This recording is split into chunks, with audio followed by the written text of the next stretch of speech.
থেকে 30 মাইল দূরে জঙ্গলের মধ্যে অনেকখানি ফাঁকা জায়গা, সেখানে দাঁড়িয়ে আমি অভিভূত হয়ে পড়েছিলাম। আমার মতো কঠোর লোকেরও কান্না এসে গিয়েছিল। 40 বছর আগে ওই স্থানটিতে 80,000 শিশু, বৃদ্ধ, নারী, পুরুষকে ঠান্ডা মাথায় খুন করা হয়েছিল। আমি কনসেন্ট্রেশন ক্যাম্পের অনেক বর্ণনা আগে পড়েছি, কিন্তু বইতে পড়া আর নিজে সেরকম কোন স্থানে উপস্থিত হওয়ার মধ্যে উপলব্ধি অনেক তফাৎ।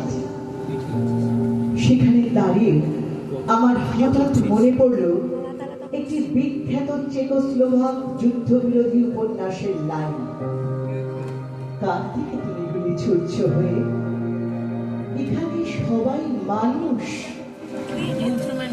বাকি লাইনগুলি সেই অনুষঙ্গে লেখা, হয়তো ঠিক সুললিত কবিতা হলো না, কিন্তু লাইনগুলি এভাবেই আমার মনে এসেছে। কার দিকে তুমি গুলি ছুটছ হয়ে, তুমি কে?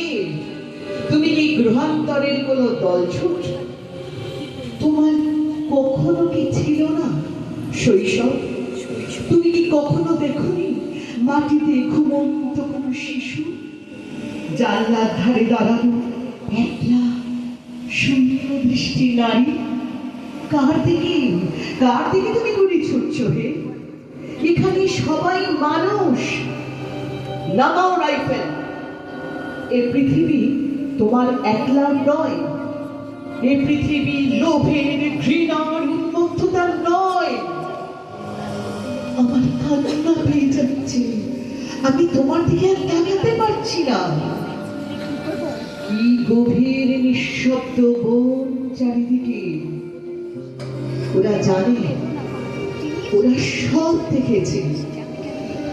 ধোঁয়ায় গ্রাস করছে নিষ্পাপ বাচ্চা ও ব্যাকুল মহিলাদের, ক্ষুধার্ত ও বঞ্চিতদের দিকে উদ্যত মুষ্টি তুলেছে যারা, তারা কে? কার দিকে তুমি গুলি ছুটছ হে? এখানে সবাই মানুষ। আমার সমস্ত বাক্য আগুনে নিক্ষেপ করা শিশু, আমার সমস্ত ধ্বনি জয়ধ্বনি মারণাস্ত্র গুণ, আমার সমস্ত ছন্দ হত্যায় ওঠানো তলোয়ার, আমার সমস্ত বাক্য তলোয়ার বাক্যের শীর্ষে গাঁথা ভ্রম, আমার সমস্ত প্রেম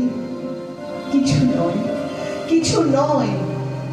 আর ছেলের চোখের সামনে তার জননীর অত্যাচার, এখনো যদি ঘরে বসে নিজেকে বাঁচাই, যদি বাধা না দিই, তত্ত্ব করি কি হলো কার দোষে, যদি না আটকাই, আজও যদি না ঝাঁপিয়ে পড়তে পারি, আমার সমস্ত